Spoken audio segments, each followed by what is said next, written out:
Welcome. This is Sul, and this is yet another Soul Scope. Let's see if we can make that, well, a little light. The light, it comes and goes, just like in life. And it's an interesting little metaphor actually, because, yeah, there we go. The light came back. Uh, because that's life, and it's part of trouble being on Earth. Is that the light? It comes and goes. Every day we ebb and we flow and we move into different dimensions. I remember once reading a book on Japanese Buddhism, and there was a little note there on a chapter that began with a human being just waking up in the morning and simply going to the toilet, and from that place on, moving in and out into different um, dimensions, eating, thinking, feeling, moving, creating. So there's always this sense of change in life. There's always this ebb and flow of everything. And right now, the Chiron will stay on the nodal axis for quite a while. And that's the zeitgeist of the moment. Plus, we have still all those planets in Pisces, which are really challenging on the immune system, which is really opening up, and it's making us um, open up our psychic boundaries to energies that are global. We have energies that are just social, being in a space with another person and having to feel their energies. And having an immune system is having the ability to put down certain kinds of psychic boundaries. When you have that immune system that functions, you radiate out from your heart or you beam out from your being, and you have that awareness that goes, no, thank you, this is not mine, I'm not allowing this to enter my space, and yes, please, that's encouraging and nourishing for me. So let's um, circulate that kind of energy. So there's this awareness of uh, being a energy human being that has these boundaries, and these boundaries are easily challenged by whatever goes on, if it's global or if it's like right now there's this huge election in the United States, and it's affecting us all because it's bringing out our own fears and prejudices. So we are all being involved in each other, and that's the oneness that Neptune and Pisces speak about. It's the ocean of emotion that surrounds us and unites us all. But being in this ocean is not an easy task. It's not easy to be alive. Chiron is the centaur.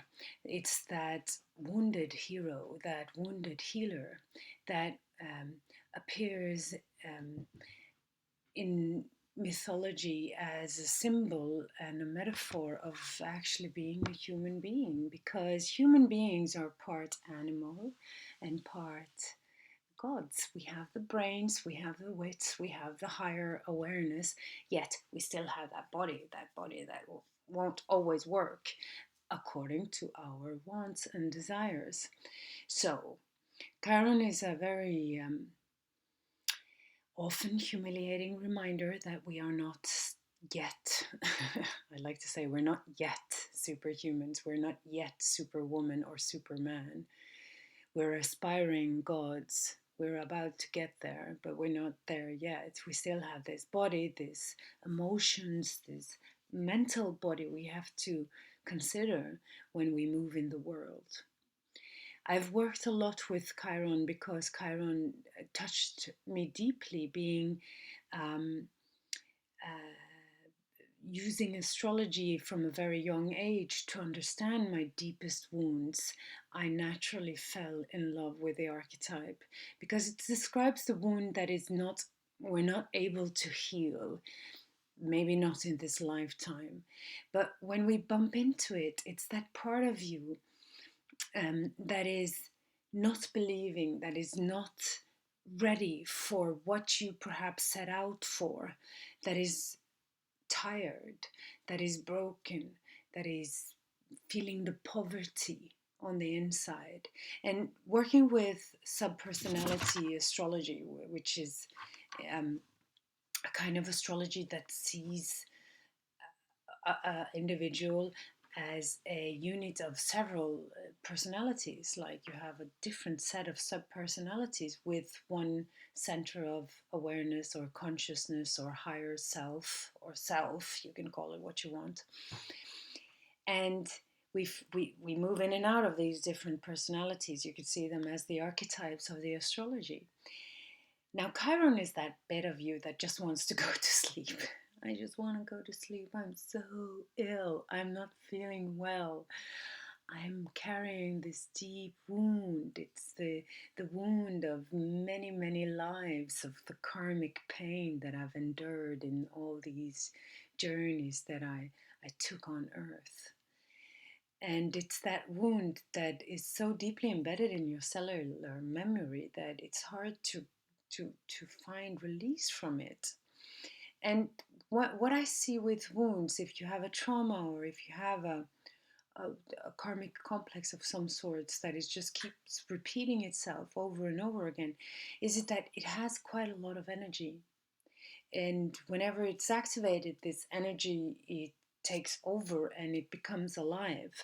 It becomes you. You become it. It's a feedback loop between your source of life, you as the source of life, and this wound, this past imprint that is carried in the personality. And how to sort of break the loop of feeding into the wound, because there might be nothing. I mean, it's, perhaps there's nothing to do with it. Perhaps there's no solution to it. Perhaps there's no miracle medicine. There's there could be the part of you that has trouble forgiving, or eternal anger stuck in your veins, or bitterness, or whatever kinds of poisonous emotion that is stuck in your system because of perhaps illness. Why did you have to wake up in a body that wouldn't work? Perhaps it's grief, you lost somebody you really loved. Perhaps it's injustice, life is not always fair. And especially illnesses, particularly chronic illness, is particularly challenging and often turns up in a very Chiron oriented chart, because it takes away the energy. It, that's how we feel. You want to do something, but you can't. You want to create something, but you can't. The body won't work. And we can't fight it. You've tried everything.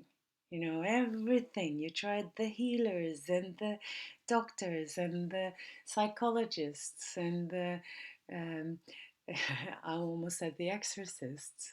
You tried everything, and still it's there. And the myth of Chiron is that he was this centaur.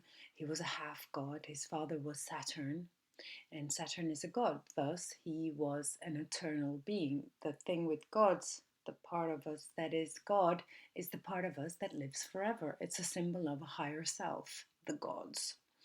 Those archetypes, those fundamental, essential archetypes that lives in the realm um, of a higher dimension. And these gods, since they live eternally, like we, on one level, at least I believe that there is something that is always life. The wounding that occurred to Chiron, which occurred in his animal part of the body, um, even though the wound would kill anybody, it didn't kill him. And he experienced this problem of being eternal. Like, oh my God, I have to live with this because I can't die. I'm not granted the gift of dying. And if you look at it at a more energetic level, it's that experience when you have in your life this reoccurring problem happening, and you feel like this despair. Why isn't this over yet? Why am I still revisiting this old pain? And this is something that, the journey of Chiron can perhaps help us through, because this is the interesting bit. Chiron accepted his wound, he accepted his destiny. He was a very wise centaur. He knew that, well, I can't do anything about it. I have to live with this pain. And in his acceptance came a liberation and a rebirth into what we call the constellation of Centaurus. And it's that rebirth of spirit over matter, when spirit finally um, is the victory over the material realm. And even though, in healing theory, we learn that even though we come to a deep acceptance of things, it actually means we accept ourselves as we are with our entire history. This is who I am.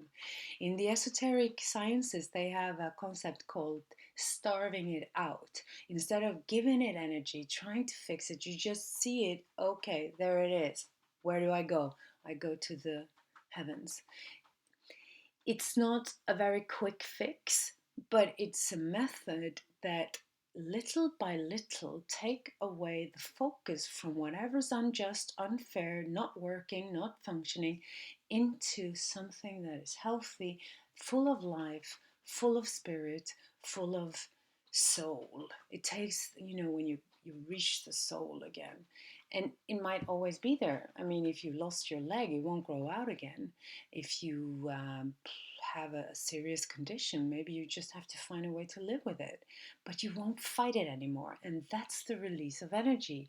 You will live and, in a way, compromise that part of you that wants to become the superhero. You have to find a way to get into a more healthy and realistic dialogue with that part, perhaps, and not push yourself unnecessarily. Life is greater than we think.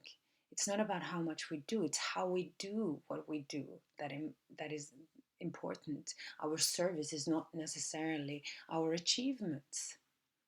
The peacocks of the business are very many. Oh, look what I can do. I wrote 300 books.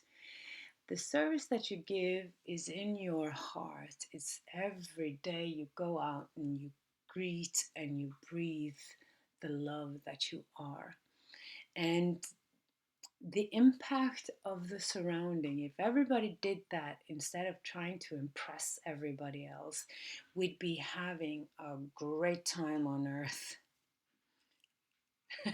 My little theory, of course.